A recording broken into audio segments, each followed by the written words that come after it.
오늘 우리가 함께 나눌 하나님 말씀은 이사야서 55장 3절 말씀입니다. 함께 보시겠습니다. 너희는 귀를 기울이고 내게로 나와 들으라. 그리하면 너희의 영혼이 살리라.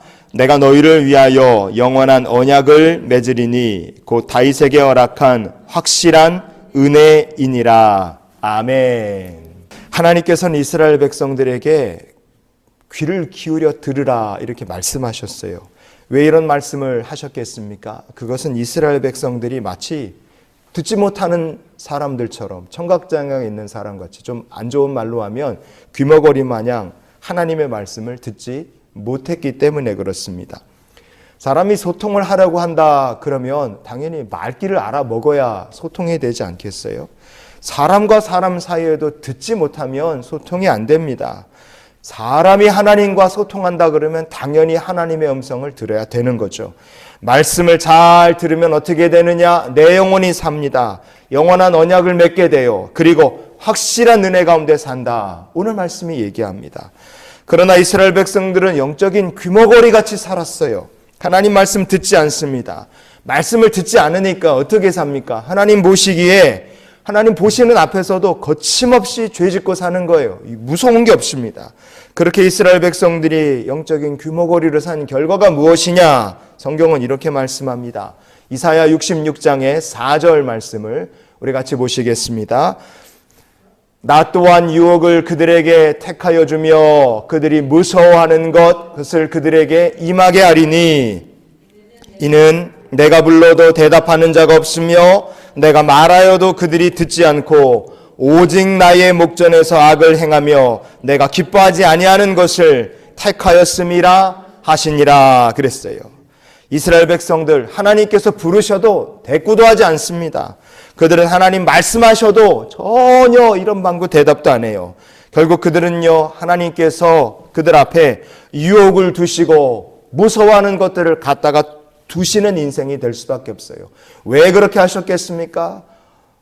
애들이 말 안 듣고 대답하면 결국 부모님이 회초리 드는 거잖아요. 회초리 드는 것과 똑같습니다. 여러분, 우리가 하나님의 말씀을 들으며 살면 확실한 은혜를 누리며 살게 됨을 믿으시기 바랍니다. 그러나 우리가 하나님 말씀을 듣지 않는다? 찾아오는 것은 너무나 달라지는 거예요. 이사야 66장의 4절 말씀에 나오는 것처럼 무서움이 찾아오고 유혹이 찾아오고 시험과 실패, 하나님 때리시는 책망이 찾아오는 인생이 될 수밖에 없어요. 우리가 그런 인생이 아니라 하나님 주시는 확실한 은혜가 찾아오는 인생을 누리는 저 여러분이 될 수 있기를 축복합니다. 그릇의 성도는 영적으로 잘 들어야 돼요. 그래야 하나님의 복을 받습니다. 예수님께서 공생의 사역을 하셨는데 공생의 사역 기간 동안에 많은 말씀을 주님께서 가르치셨어요. 그런데 정말 자주 주님께서 말씀을 가르치신 다음에 이런 이야기를 빼지 않으시고 자주 하셨습니다. 마태복음 11장에 15절 보면 귀 있는 자는 들을지어다 그랬어요. 마태복음 13장 9절에 보면 또 읽어봅시다. 귀 있는 자는 들으라 그러셨어요. 마태복음의 13장에 43절 보시면 또 이렇게 말씀하십니다. 읽습니다. 그때에 의인들은 자기 아버지 나라에서 해와 같이 빛나리라. 귀 있는 자는 들으라 그러셨어요. 마태복음에만 이러셨느냐? 아닙니다. 마가복음에서도 똑같습니다. 마가복음 4장 9절과 4장 23절 우리 읽어봅니다. 또 이르시되 들을 귀 있는 자는 들으라 하시니라. 들을 귀 있는 자는 들으라. 예수님 계속 말씀하십니다. 누가복음 8장의 8절 보시면 읽습니다. 이 말씀을 하시고 외치시되 들을 귀 있는 자는 들을지어다. 아멘. 30배, 6배, 100배로, 60배, 100배로 결실 맺는 좋은 땅이 되고 열매 맺는 인생이 되기를 원한다면 우리가 어떻게 살아야 됩니까? 누가복음 8장 8절에 예수님 말씀하시고 나서 얘기하시는 거예요. 이 말씀을 하시고 외치시되 들을 귀 있는 자는 제발 들으라. 주님이 얘기하신 거예요. 여러분, 주님께서 우리들에게도 오늘 들을 귀 있는 자는 들으라고 말씀하시는 줄 믿습니다. 잘 들으면 복되는 거예요.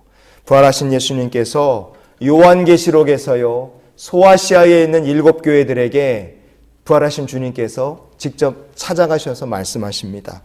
요한계시록 2장과 3장에 보면 그래서 주님께서 귀 있는 자는 성령이 교회들에게 하시는 말씀을 들을지어다 이렇게 얘기하십니다. 7교회에 주님이 편지를 보내시는데 7교회 모두에게 주님께서 귀 있는 자는 성령이 교회에게 하시는 말씀을 들으라고 예수님께서 말씀하셨어요. 성도에게 정말 중요한 것이 무엇이냐? 하나님의 음성을 내가 듣는 겁니다. 하나님의 음성. 들으면 내 영혼에 확실한 은혜가 임하는 줄 믿으시기를 바랍니다.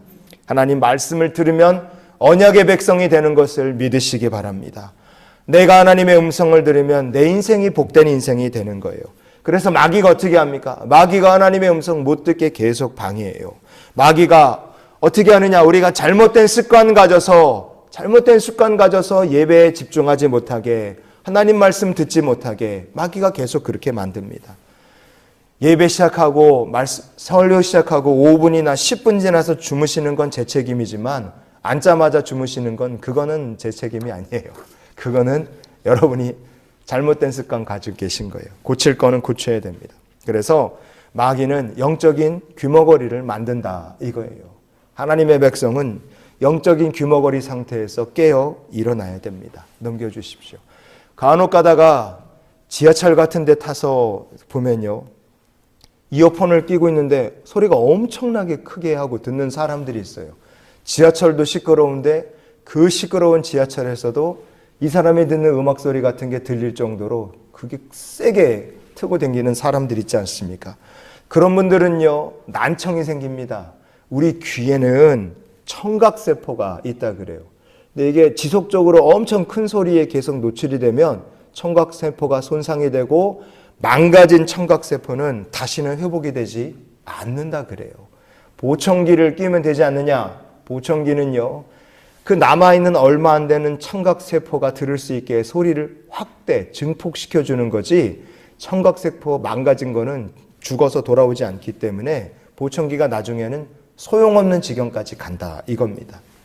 여러분, 육체의 청각은요, 망가지면 이게 돌아오지 않습니다. 그러나 내 영혼의 청력, 하나님의 음성을 듣는 내 영혼의 청각은요, 죽어 있어도요, 다시 살아날 기회가 있습니다. 어떻게 다시 살아날 수 있느냐? 뭘 해야 망가진 나의 영혼의 청각이 회복될 수 있느냐? 하나님의 음성을 따라해 주십시오. 천천히, 자세히, 계속 들으면 살아난다. 믿으시면 아멘 하십시오. 그냥 내 영혼이 그냥 잠들어 있어요. 그냥 침체되어 있습니다. 완전히 죽어서 하나님의 음성이 들리지 않는 인생을 살았어요.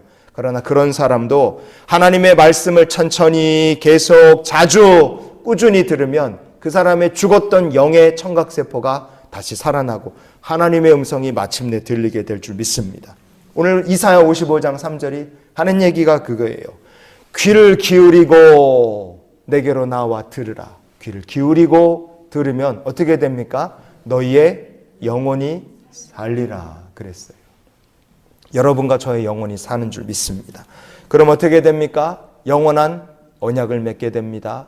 확실한 은혜를 누리게 돼요. 우리가 그런 주의 백성이 될 수 있기를 원합니다. 하나님의 말씀을 귀 기울여 들을 때 우리가 귀 기울여 듣지 못하도록 내 영혼의 청각을 망가뜨려 버리는 것들이 있어요. 어떤 것들이 내 영혼의 청각을 망가뜨립니까? 죄나 근심이나 삶의 염려나 아니면 우리의 근심 걱정이 모든 것들이 무겁게 내 마음을 짓누를 때 내 영혼의 청각이 망가지고 박살이 납니다. 영적 귀머거리가 되는 거예요. 그러나 우리가 고난을 만났을 때 정말 필요한 것이 무엇이냐? 그렇게 내 영혼을 귀를 막아버리는 어려움 가운데서 고요히 하나님 앞으로 나아가 하나님의 음성을 듣는 시간들을 갖는 주의 백성이 되시기를 바랍니다. 그때 내 영혼의 청각이 회복되고 하나님의 음성을 듣게 되는 거예요. 하나님의 음성을 들으면 따라해 주십시오. 반드시 회복된다. 반드시 복 주신다. 아멘. 우리가 하나님 음성을 들으면 인생이 회복되고 주가 주시는 축복을 누리며 살게 됩니다. 하나님 그렇게 약속하셨기 때문에 그래요. 모든 사람에게 하나님 그렇게 역사하실 줄 믿으시기 바랍니다. 여러분도 저도 그렇게 하나님의 음성을 들어서 회복되고 복받는 은혜의 간증자 되기를 원합니다. 사진 하나 보여주십시오. 여기 있는 이 사진의 주인공은 존 데이비슨 록펠러라는 분입니다.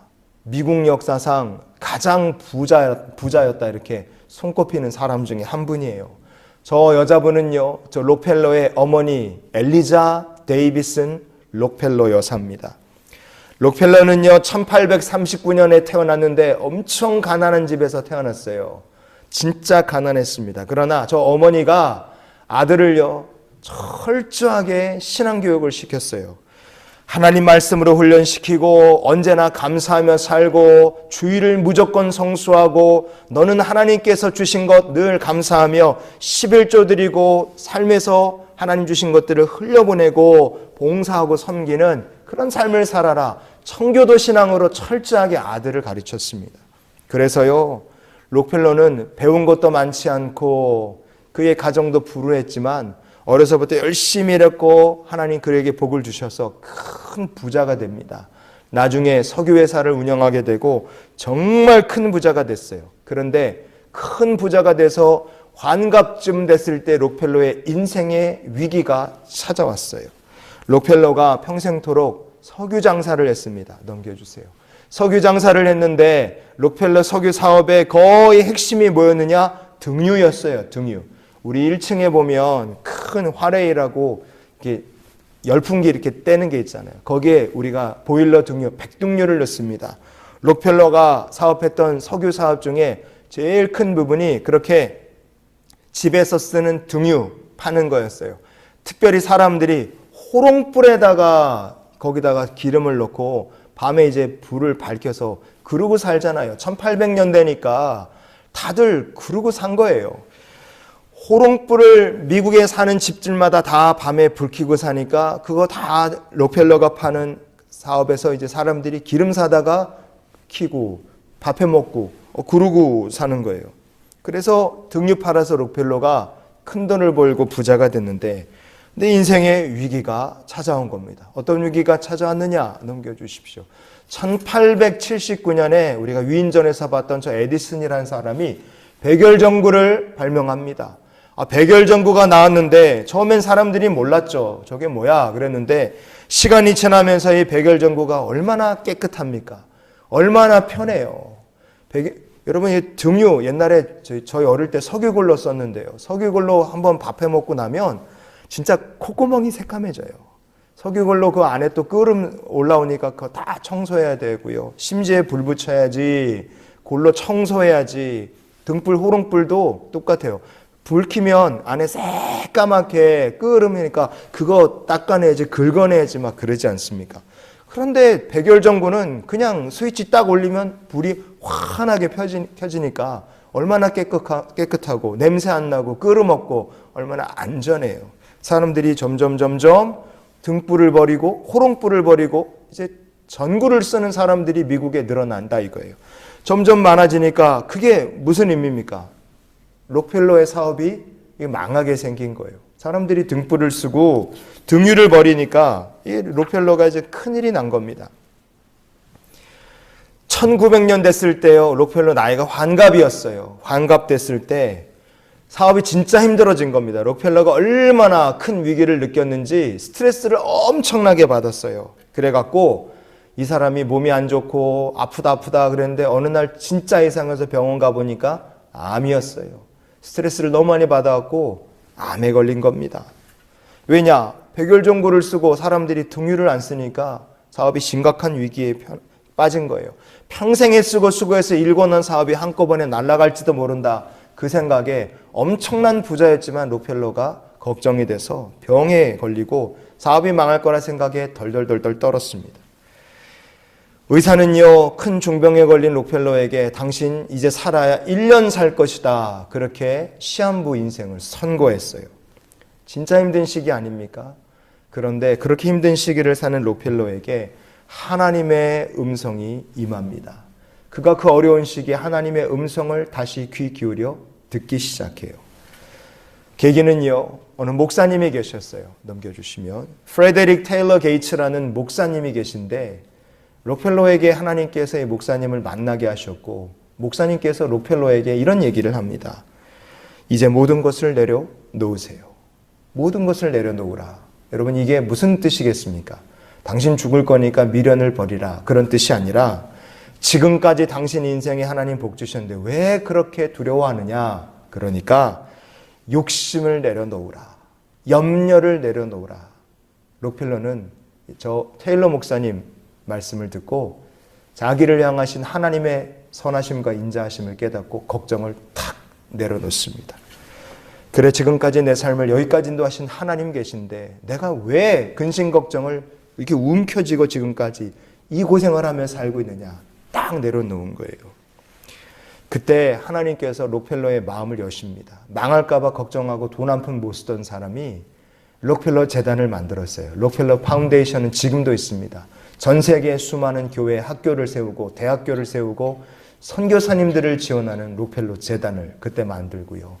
의학, 아픈 사람들을 돕기 위해 의학을 연구하는 록펠러 의학연구소도 이때 록펠러가 시작하게 됩니다. 대단한 일을 하게 된 거예요.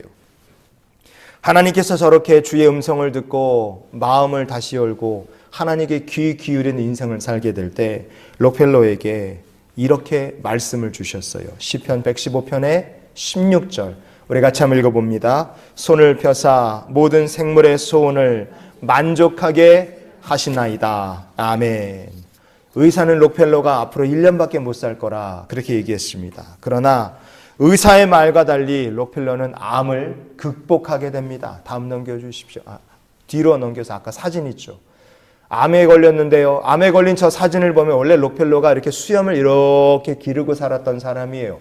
머리도 풍성했습니다. 그런데 이 사람이 암에 걸려서 얼마나 아팠는지 항암 치료하면 우리가 항암제 맞고 퇴원하면은 이게 몸에 막 손톱 빠지고 털이 막 빠지고 머리털도 막 빠지잖아요.